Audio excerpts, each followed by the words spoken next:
이 시간 우리의 온 마음과 뜻과 정성을 다해 2022년 6월 마지막 주 주일 예배를 하나님께 드리겠습니다. 다 같이 찬송가 36장 찬양 드리겠습니다.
교독문 110번입니다.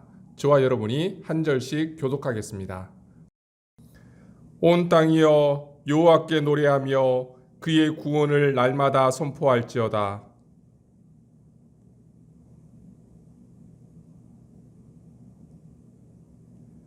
여호와는 위대하시니 극진히 찬양할 것이요 모든 신보다 경외할 것이며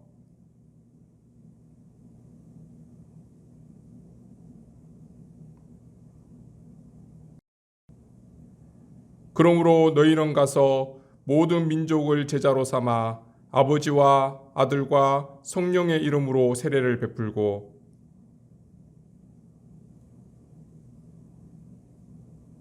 볼지어다 내가 세상 끝날까지 너희와 항상 함께 있으리라 하시니라.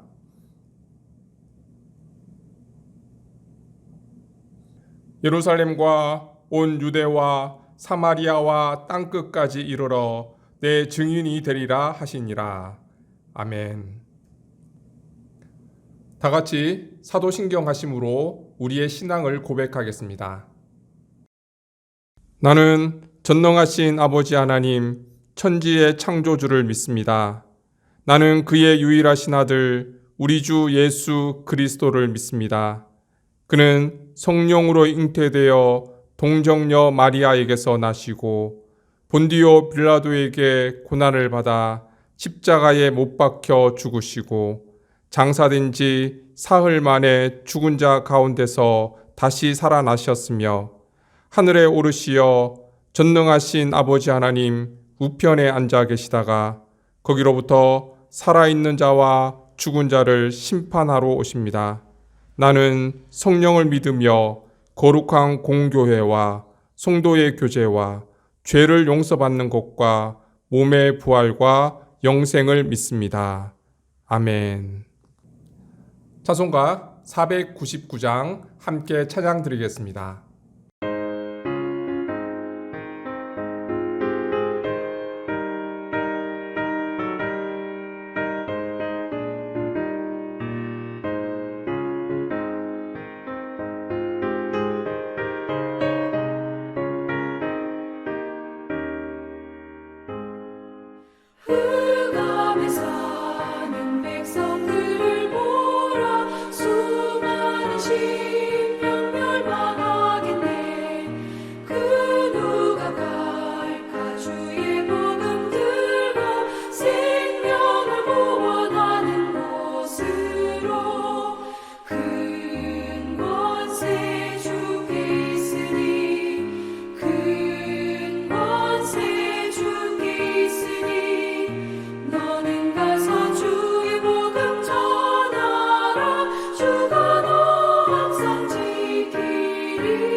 구원의 문은 넓게 열렸으니 십자가 운명 일어나거라.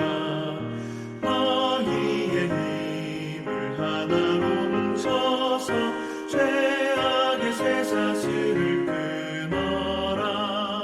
큰 권세 주께 있으니 큰 권세 주께 있으니 너는 가서 주의 복음 전하라. 주가 너 항상 지키리라.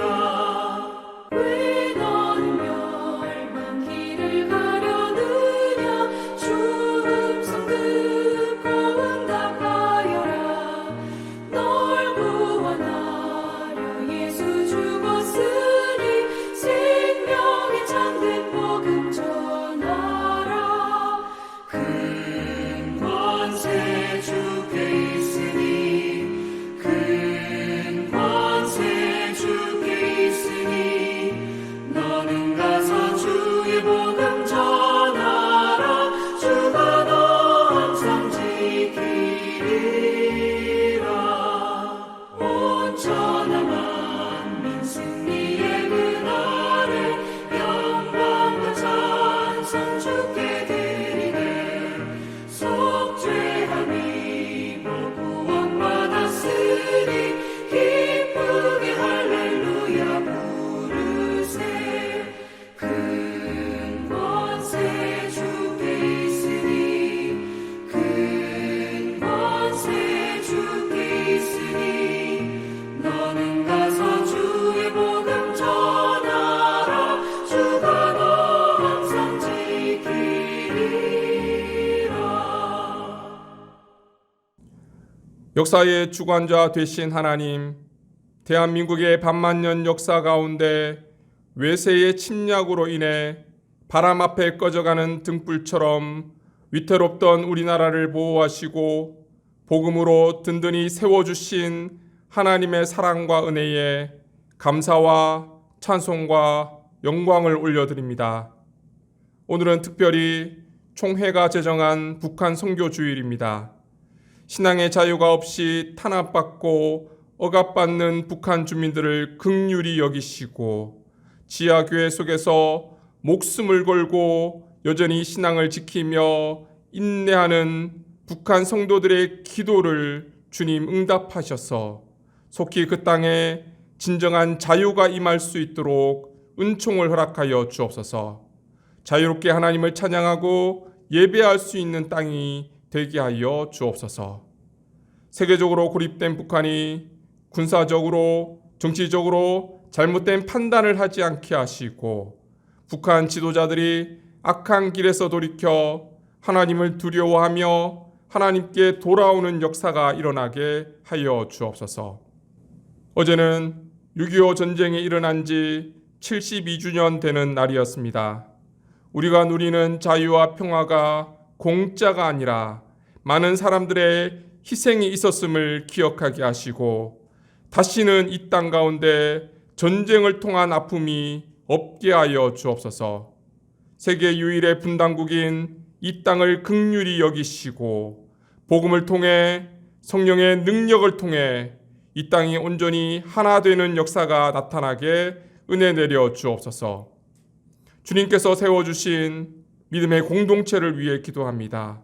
그리스도 안에서 하나 되게 하시고 서로 사랑하며 섬기는 사랑의 공동체가 되기를 원합니다. 힘써 하나님을 알아가며 그리스도를 닮아가는 교회가 되게 하여 주옵소서. 하나님의 진리 가운데 거하고 생명을 사랑하며 하나님이 기뻐하시는 아름다운 열매를 맺는 교회가 되게 하여 주옵소서. 특히 코로나로 어려움 가운데 있는 가정들을 주님 긍휼히 여겨주시기를 간절히 기도합니다. 생명의 근원이신 주님의 손길로 연약한 우리의 몸과 마음을 어루만지사 온전히 치유되고 회복될 수 있는 은혜를 허락하여 주옵소서. 고통 가운데 함께 하시는 주님을 경험케 하시고 약할 때 강함 되시는 주님의 능력으로 충만케 하여 주옵소서. 어렵고 힘들고 위험한 환경 속에서도 복음 전파와 주님 나라 확장을 위해 수고하시는 선교사님들과 인도 지역교회 목회자들과 그 가족들의 헌신을 기억하시고 필요한 모든 쓸 것을 때를 따라 채워주시며 날마다 성령의 기름을 충만히 부어 주옵소서. 모든 말씀 예수님의 이름으로 기도드립니다. 아멘.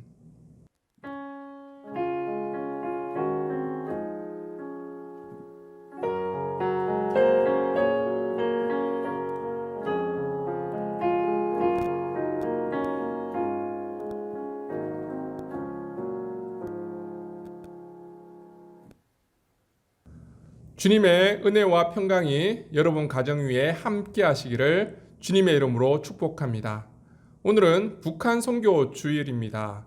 식량 부족과 전염병으로 고통받고 있는 북한 주민들이 이 어려움을 잘 극복해 나갈 수 있도록 그 땅에 참된 신앙의 자유가 이루어질 수 있도록 기도해 주시기 바랍니다. 최근 인도의 코로나 확진자가 증가하고 있는 추세인 것 같아요. 우리 교인 중에서도 몇 분이 코로나 확진을 받으셨는데요. 하나님 은혜 가운데 잘 치유되고 회복될 수 있도록 기도해 주시기 바랍니다. 말씀 보겠습니다. 하나님께서 오늘 우리에게 주시는 말씀은 요한계시록 3장 18절에서 22절까지의 말씀입니다. 이제 하나님의 말씀을 받들어 봉독하겠습니다. 내가 너를 권하노니 내게서 불로 연단한 금을 사서 부유하게 하고 흰옷을 사서 입어 벌거벗은 수치를 보이지 않게 하고 안약을 사서 눈에 발라보게 하라. 무릇 내가 사랑하는 자를 책망하여 징계하노니 그러므로 내가 열심을 내라. 회개하라. 볼지어다 내가 문 밖에 서서 두드리노니 누구든지 내 음성을 듣고 문을 열면 내가 그에게로 들어가 그와 더불어 먹고 그는 나와 더불어 먹으리라. 이기는 그에게는 내가 내 보좌에 함께 앉게 하여 주기를 내가 이기고 아버지 보좌에 함께 앉은 것과 같이 하리라. 귀 있는 자는 성령이 교회들에게 하시는 말씀을 들을지어다. 이것은 하나님의 말씀입니다. 아멘.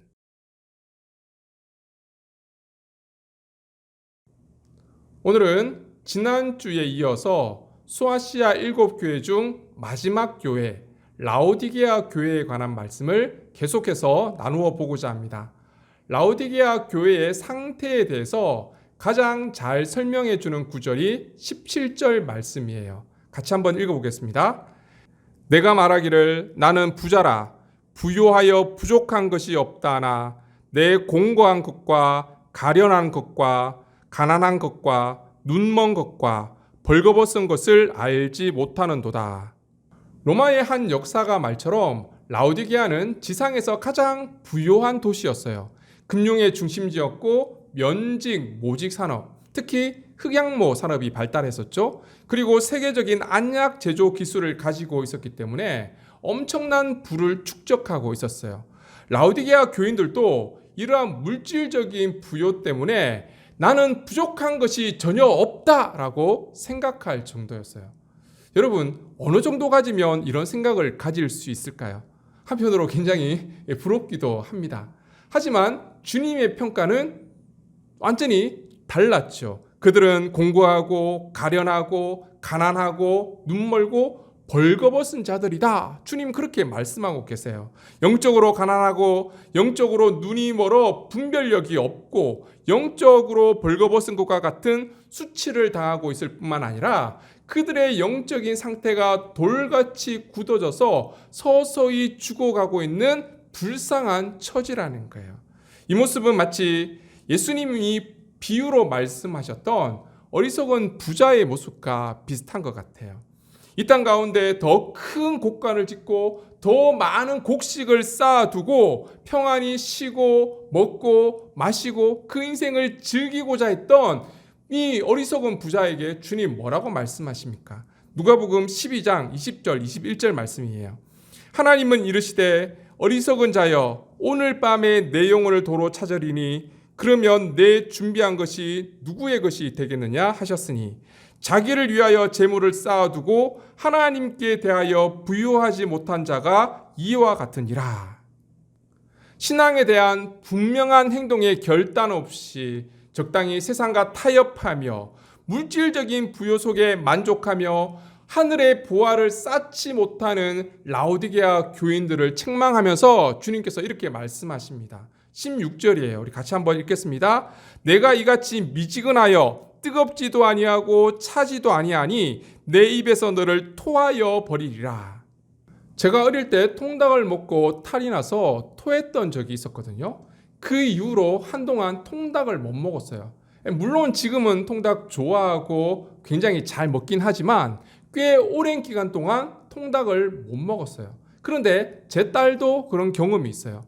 어릴 때 치즈케이크를 먹고 한번 토했던 적이 있는데 그 이후로는 치즈케이크를 못 먹어요. 재밌는 것은 치즈도 좋아하고 케이크도 좋아하는데 치즈케이크만 못 먹어요. 지금도 못 먹어요. 한번 토하고 났던 음식은 토했을 때 느낌이 생각나서 쳐다보기도 싫잖아요. 주님도 토해버리실 정도로 라오디게아 교회의 신앙적인 모습이 너무 역겨웠어요. 다시 쳐다보기도 싫었을 거예요. 저 같으면 뒤도 돌아보지 않고 떠났을 것 같아요. 그런데 여러분, 주님의 모습을 한번 보시기 바랍니다. 감동 그 자체입니다. 오늘 본문 20절 말씀 같이 한번 읽어볼게요.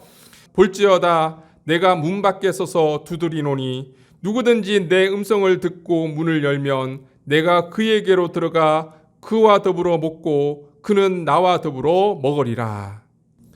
주님은 문 밖에 서서 기다리시며 계속해서 문을 두드리고 계신다는 거예요. 여러분, 주님께서 이 말씀을 지금 누구에게 하고 있습니까? 라오디게아 교회 성도들에게 하시는 말씀이에요. 이것은 초신자, 불신자들을 향한 말씀이 아니라는 거예요. 차라리 그들에게 하신 말씀이었다면 마음이 덜 아팠을 것 같아요. 어차피 주님을 모르는 사람들이니까, 주님의 십자가의 은혜와 사랑도 모르는 사람들이니까, 주님의 말씀도 모르고 죄악 가운데 자신의 욕심을 따라, 탐심을 따라 살아가는 사람들이니까 그렇게 행동할 수 있지. 그렇게 생각할 수 있잖아요. 그런데 이 말씀을 누구에게 하고 계시다고요? 라오디게아 교회의 성도들. 그러면 이야기가 달라지는 거예요. 그들은 이미 십자가의 은혜와 사랑을 경험한 사람들이에요. 스스로 그리스도인 예수님을 주님으로 모시며 살아가는 사람들이에요. 누구보다도 하나님의 말씀과 하나님의 뜻에 대해서 잘 알고 있는 사람이라는 거예요. 그런데 세상의 부유 앞에 그들의 신앙이 다 무너져 내리고 말았습니다. 빈 껍데기뿐입니다. 한때는 십자가의 은혜 안에 머물렀던 자들이 이제는 물질에 누리머러 주님을 십자가에 다시 못 박고 있는 행동을 하고 있는 거예요. 주님 보시기에 역겨워서 토할 것 같은 신앙의 모습을 가지고 있다는 거예요. 그럼에도 불구하고 주님 뭐라고 말씀하십니까? 내가 문 밖에 서서 두드리노니. 주님의 아픈 마음이 느껴지십니까? 동시에 포기할 수 없는 주님의 뜨거운 사랑이 느껴지십니까? 이것이 은혜입니다. 이 주님의 은혜가 없었다면 라오디게아 교회가, 오늘날 우리 교회가, 한국 교회가, 세계의 모든 교회가 존재할 수 있었을까요? 외도의 심리학이라는 책에 보면 이런 구절이 있습니다. 한 번 그대를 배신한 사람은 다시 그대를 배신하고 다른 사람도 배신한다. 주님께서 이 사실을 모르셨을까요? 주님은 누구보다 많은 배신을 당하셨던 분이에요. 그럼에도 불구하고 주님은 포기할 수 없었던 거예요. 라오디게아 교회를 포기할 수 없고 우리 교회를 포기할 수 없고 저와 여러분을 포기할 수 없었던 거예요. 그래서 포기할 수 없어서 주님은 끊임없이 기다리면서 라오디게아 교회가 회복해야 할 세 가지 모습에 대해서 이렇게 말씀하십니다. 우리 18절 말씀 같이 한번 읽어보겠습니다. 내가 너를 고나노니 내게서 불로 연단한 금을 사서 부유하게 하고 흰옷을 사서 입어 벌거벗은 수치를 보이지 않게 하고 안약을 사서 눈에 발라보게 하라. 세 가지가 나오죠. 금, 옷, 안약. 이 세 가지는 라오디게아 지역의 자랑거리였고 부의 원천이기도 했습니다. 그러나 역설적이게도 영적으로 봤을 때 그들은 이 세 가지 중 하나도 소유하지 못한 가난하고 비천한 자들이었다는 거예요. 그래서 주님은 이 세 가지를 소유함으로 영적으로 부유한 자들이 되어라, 그렇게 권면하고 계시는 거예요. 먼저 불로 연단한 금에 대한 말씀이 나옵니다. 라오디게아 지역은 금융의 중심지였고 로마 금화를 비롯해서 금이 넘쳐났을 거예요. 그러나 정작 그들에게 필요한 것은 물질적인 부요의 상징인 금이 아니라 영적인 부요의 상징인 불로 연단한 금이었습니다. 연단한다는 것은 금을 재련한다는 의미거든요. 재련한다는 것은 금을 만들기 위해서 불순물을 제거하는 과정을 의미합니다. 그래서 불로 연단한 금이라는 것은 실형과 역경을 통해서 불순물이 제거된 정결한 믿음을 의미하는 거예요. 그 의미가 성경에 잘 나타나 있습니다. 욥기 23장 10절에 이렇게 기록되어 있습니다. 그러나 내가 가는 길을 그가 아시나니 그가 나를 단련하신 후에는 내가 숨금같이 되어 나으리라. 그리고 베드로전서 1장 7절에 이렇게 기록되어 있습니다. 너희 믿음의 확실함은 불로 연단하여 없어질 금보다 더 귀하여 예수 그리스도께서 나타나실 때에 칭찬과 영광과 존귀를 얻게 할 것이니라. 당시에는 순금을 얻기 위해서 7번 정도의 재련의 과정을 거쳤다고 합니다. 이처럼 끝없는 고난과 역경을 통해서 우리 안에 있는 모든 불순물들을 제거하고 순금과 같은 믿음을 소유하라라는 주님의 말씀이에요. 슬로베니아 출신의 세계적인 스카긴 슬라예보 지책이 쓴 신체 없는 기관이라는 책에 보면 이런 내용이 나옵니다. 한 신자가 불평을 늘어놓았습니다. 저는 신성한 은총을 받았지요. 하지만 이제 저는 하나님으로부터 버림받아 너무 궁핍하고 괴롭습니다. 그러자 신성한 목소리가 대답했습니다. 알겠느냐? 이제부터 너는 하나님과 더불어 십자가에서 고통받는 그리스도와 하나이니라. 고통과 고난과 시련의 시간이 십자가에서 고통받는 그리스도와 하나 되는 시간, 참된 그리스도인으로 빚어가는 시간이라는 거예요. 우리는 신앙생활을 하면서 평탄한 길만을 걸어가기를 원합니다. 하지만 주님의 생각은 다른 것 같아요. 지금도 어려운 가운데 계신 분들 참 많이 계시죠. 하나님께서 왜 우리에게 이런 고난과 고통과 시련의 시간을 허락하십니까? 여러분, 이런 고난과 고통과 역경의 시간이 없이는 결코 우리의 삶의 불순물들을 제거할 수 없다는 거예요. 이런 시간을 통해서 순금과 같은 믿음으로 우리를 빚어가고 계신다는 사실을 믿으시기 바랍니다. 둘째, 흰옷을 사서 입어 벌거벗은 수치를 보이지 않게 하라 말씀하고 계십니다.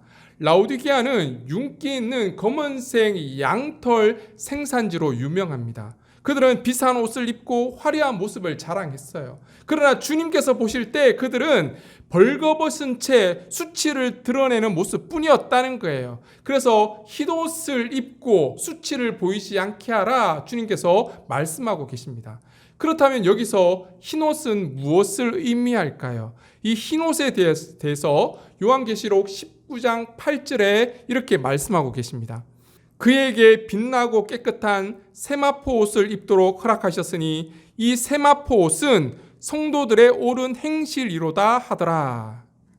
흰옷이 뭐라고요? 성도들의 옳은 행실입니다. 그렇다면 성도들의 옳은 행실은 무엇을 의미할까요? 마태복음 22장에 보면 예수님께서 혼인잔치 비유를 하세요. 한 임금이 혼인잔치를 베풀고 사람들을 초청했습니다. 그때 사람들의 반응이 어땠습니까?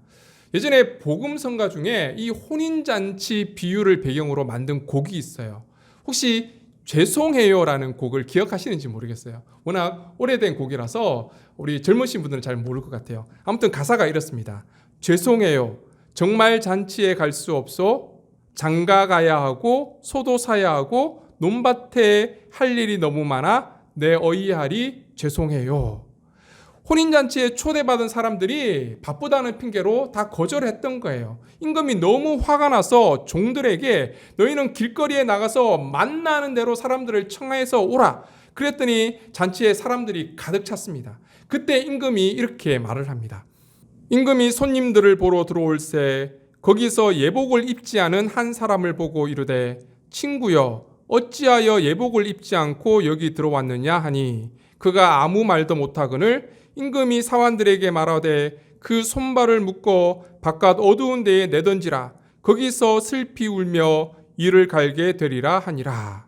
청함을 받은 자는 많되 택함을 입은 자는 적으니라. 이 혼인잔치는 누구나 초대되어 참석할 수 있는 오픈된 잔치였지만 그렇다고 아무나 참석할 수 있었던 잔치는 아니었던 거예요. 이 잔치에는 드레스 코드가 있었어요. 준비된 예복, 흰옷을 입지 않으면 이 잔치에 참석할 수가 없었던 거예요.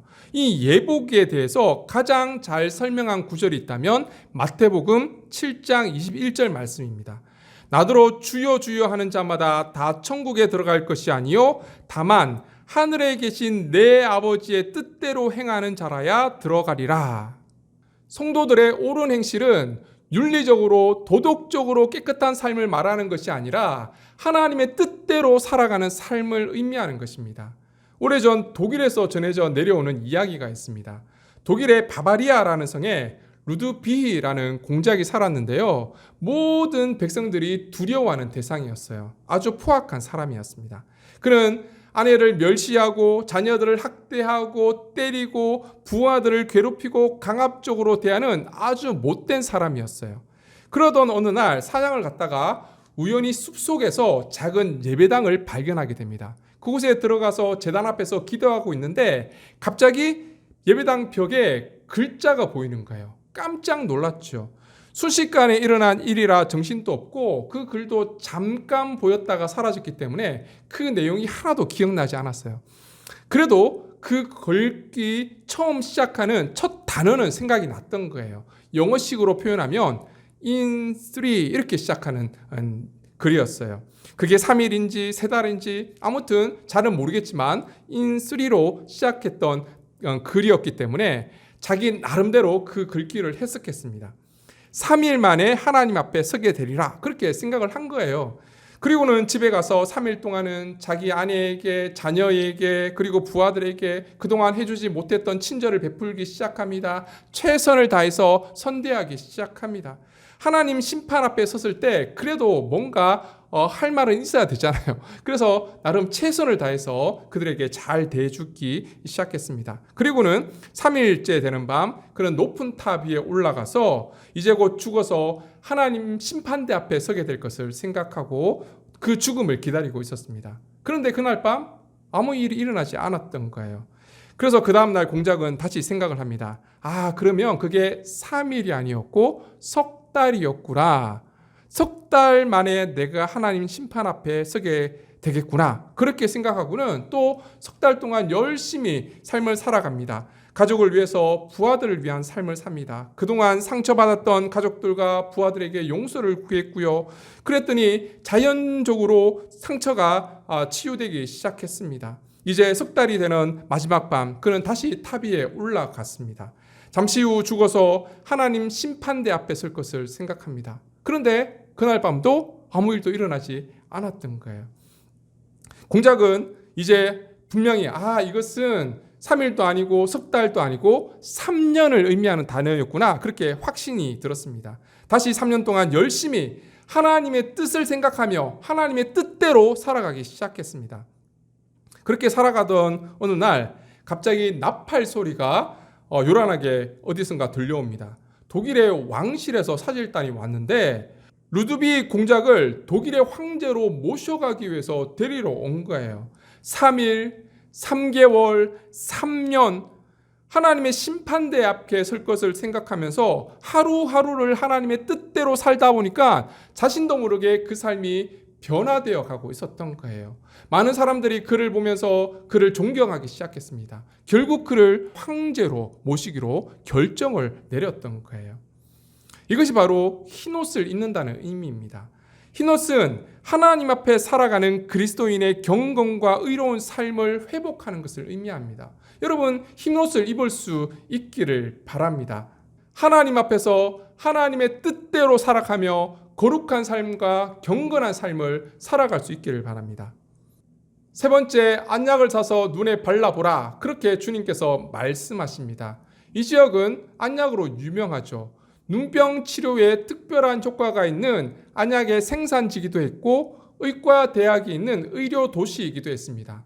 육신의 눈의 질병을 치료하는데 최적화되어 있는 곳이었지만 정작 자신들의 영적인 눈이 멀었음에도 불구하고 전혀 깨닫지 못하고 있었다는 거예요.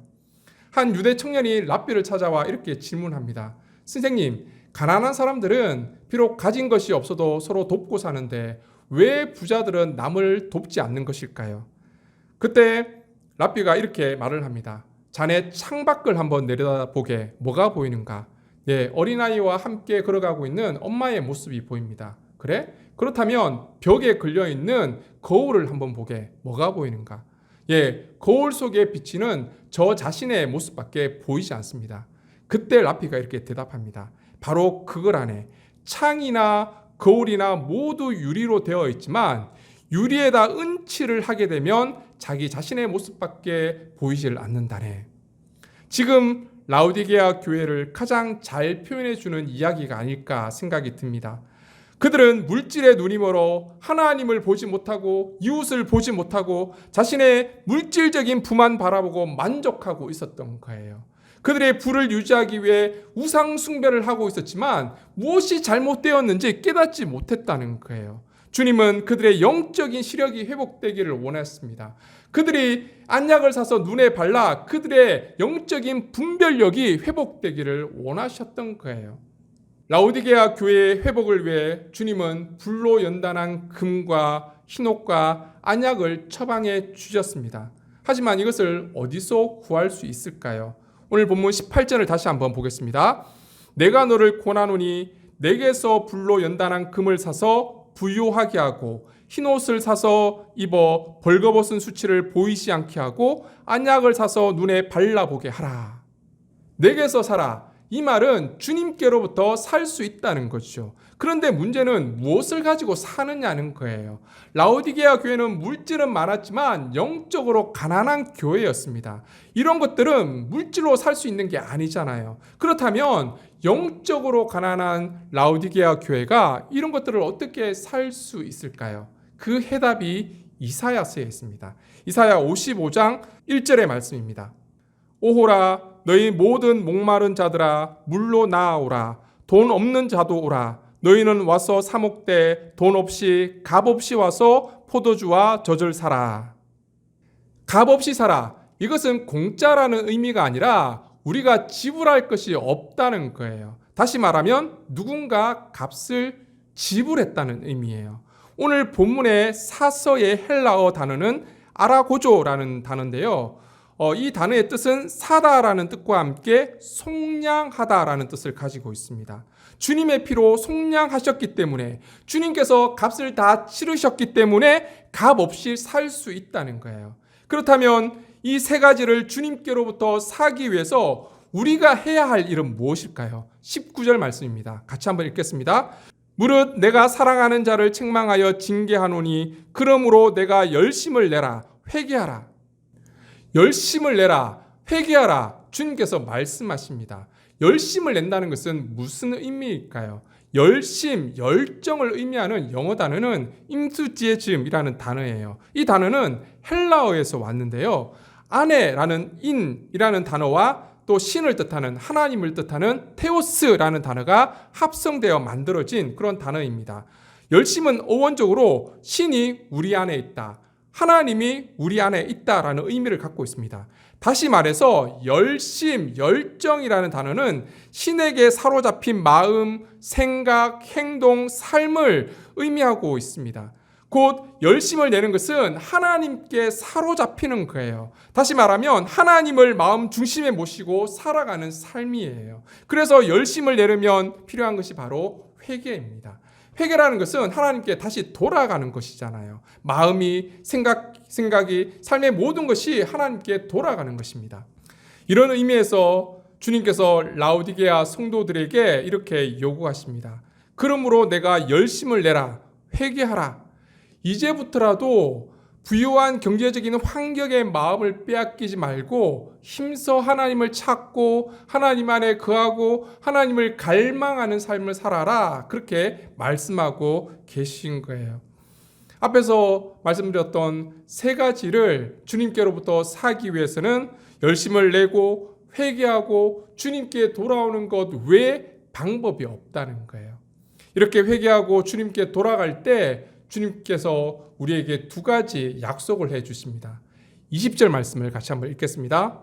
볼지어다 내가 문 밖에 서서 두드리노니 누구든지 내 음성을 듣고 문을 열면 내가 그에게로 들어가 그와 더불어 먹고 그는 나와 더불어 먹으리라. 내 음성을 듣고 문을 열면, 즉 회개하고 돌아오면 이런 뜻이죠.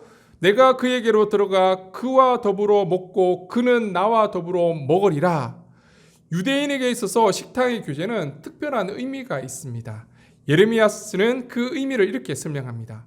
그것은 평화와 신뢰와 형제애와 용서의 제공이었으며 간략하게 말하면 식사를 함께하는 것은 인생을 함께하는 것이었다. 주님과 식탁의 교제를 함께 나눈다는 것은 주님과 인생을 함께 살아가는 것을 의미한다는 거예요. 우리가 회개해서 돌아오게 되면 주님과 함께 인생의 길을 함께 걸어갈 수 있는 귀한 은혜를 우리에게 주시겠다는 뜻입니다. 그리고 21절 말씀입니다. 같이 한번 읽겠습니다. 이기는 그에게는 내가 내 보좌에 함께 앉게 하여 주기를 내가 이기고 아버지 보좌에 함께 앉은 것과 같이 하리라. 고대 사회에서 왕이 앉는 의자는 길이가 굉장히 길었다고 합니다. 두 사람이 충분히 앉을 수 있는 크기였다고 하죠. 왜 그랬냐면 신하가 중요한 업적을 세우게 되면 그 신하를 초청해서 왕이 자신의 옆자리에 앉힌다고 합니다. 함께 술을 마시고 함께 어깨동무도 하고 그 순간만큼은 그 신하도 왕이 되는 거예요. 왕과 같은 자리에서 왕의 지위에서 함께 통치할 수 있는 특별한 권한을 그에게 주었던 거죠. 오늘 본문의 의미가 바로 그렇습니다. 주님의 보좌에 함께 앉는다는 의미가 주님과 함께 주님의 다스림에 주님의 통치에 참여한다는 의미를 가지고 있다는 거예요. 우리가 주님께로 돌아가면 주님께서 우리를 받아주시고 함께 만국을 다스리는 귀한 은혜를 주시겠다는 약속의 말씀입니다. 이 말씀을 또 다르게 해석해 볼 수 있다면 우리가 만약 이 땅 가운데 주님께서 이 땅에서 하셨던 사역을 물려받고 그 사역을 감당할 수 있다면 그것이 하나님의 통치에 함께하는 것이고 주님과 함께 이 땅을 다스리는 것임을 우리는 기억할 수 있었으면 좋겠습니다.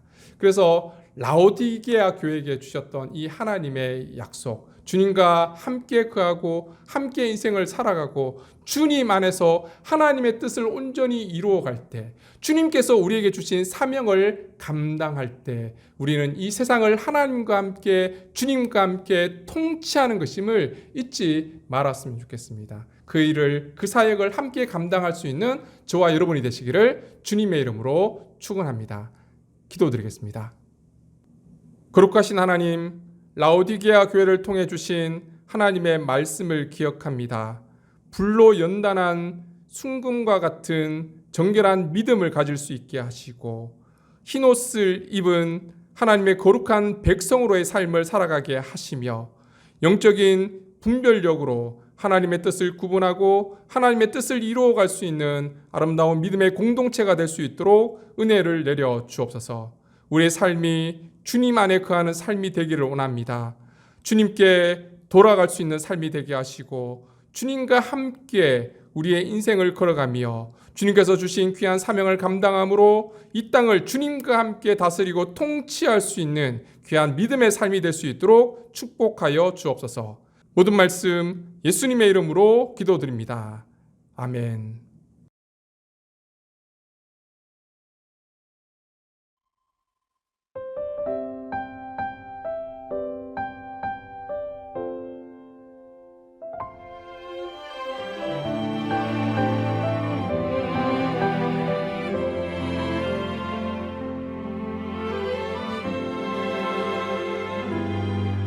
내가 누려왔던 모든 것들이 내가 지나왔던 모든 시간이,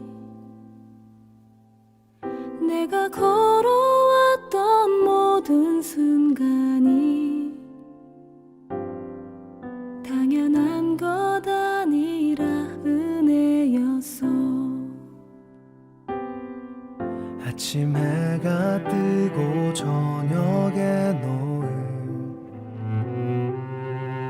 봄의 꽃향기와 가을의 열매, 변하는 계절의 모든 순간이 당연한 것 아니라 은혜였어. 모든 것이 은혜, 은혜,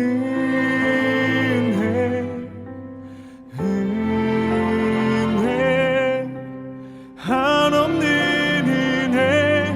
내 삶에 당연한 건 하나도 없었던 것을, 모든 것이 은혜였어.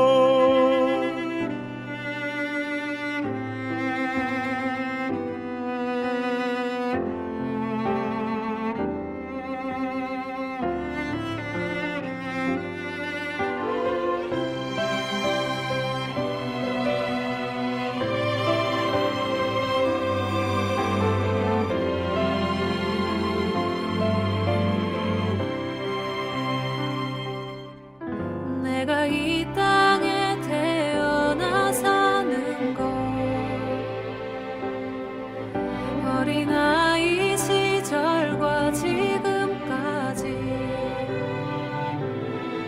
숨을 쉬며 살며 꿈을 꾸는 삶, 당연한 것 아니라 은혜였소. 내가 하나님의 자녀로 살며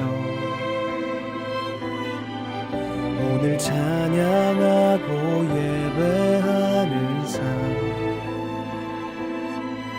복음을 전할 수 있는 축복이 당연한 것 아니라 은혜였어. 모든 것이 은혜,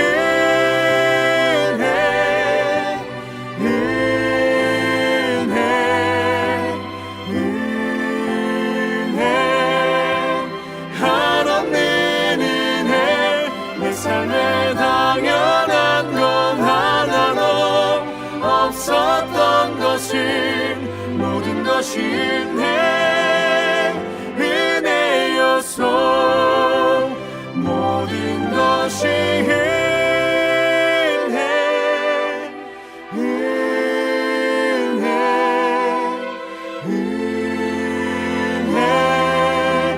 한없는 은혜. 내 삶에 당연한 건 하나도 없었던 것을, 모든 것이 은혜였어.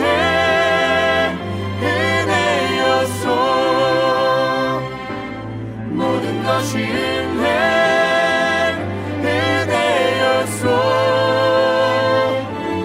모든 것이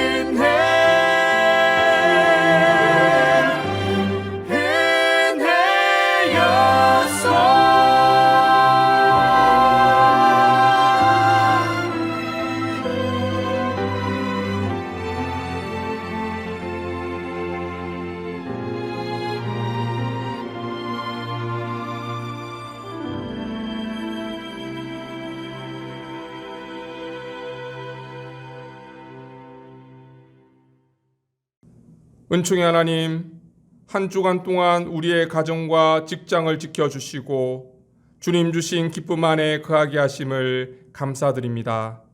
신앙이 깊어짐에 따라 더욱 낮아지고 겸손한 마음으로 살아가게 하시고 이 힘들고 어려운 상황 속에서 주님만 의지하며 목자 되신 하나님의 인도하심을 따라 살아가게 하옵소서. 우리에게 구원의 은총을 베풀어 주시고 날마다 일용할 양식을 허락해 주심을 감사하며 이 시간 정성껏 준비한 예물을 하나님께 올려드립니다. 우리의 삶의 모든 것이 하나님의 것임을 믿음으로 고백하며 드리는 이 예물을 주님 기뻐 받아주시고 하나님 나라 영광 삼아 주옵소서. 예물과 예물 드린 손길을 축복하시고 이 예물이 세상에 흘러갈 때에 주님의 몸된 교회를 세우고 이웃을 섬기며 생명을 살리는 귀한 하나님 나라 사역을 위해 아름답게 사용될 수 있도록 축복하여 주옵소서.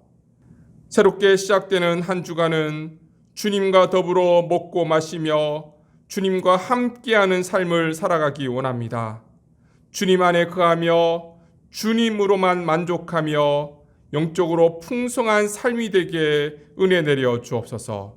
순금과 같은 믿음과 옳은 행실과 영적인 분별력으로 하나님의 뜻을 이루어가게 하시고 하나님께서 기뻐하시는 풍성한 열매를 통해 세상 가운데 선한 영향력을 끼치는 삶이 되게 하여 주옵소서. 흩어져 있는 주의 자녀들 어디에 있든지 늘 주님의 평강으로 인도하시고 학업 중에 있는 자녀들에게 하늘의 지혜를 허락해 주셔서 주의 일을 꿈꾸게 하시고 육체적 질병 가운데 있는 지체들에게는 치유의 능력과 회복의 은혜를 더하여 주옵소서. 모든 말씀 예수님의 이름으로 기도드리며 이제는 생명의 근원 되신 우리 구주 예수 그리스도의 은혜와 하나님 아버지의 결코 포기하지 않으시는 무한하신 사랑하심과 임마누엘로 언제나 우리와 함께 하시는 성령님의 임재하심과 교통하심이 날마다 주님 안에 거하며 주님과 더불어 먹고 마시고 주님과 함께 인생의 길을 걸어가며 하나님 나라의 뜻을 이루어가기를 소원하는 사랑하는 주님의 백성들과 그 자녀들 위해 북한의 모든 교회와 선교사님들 위해 이제로부터 영원토록 함께 하시기를 간절히 축원하옵나이다. 아멘.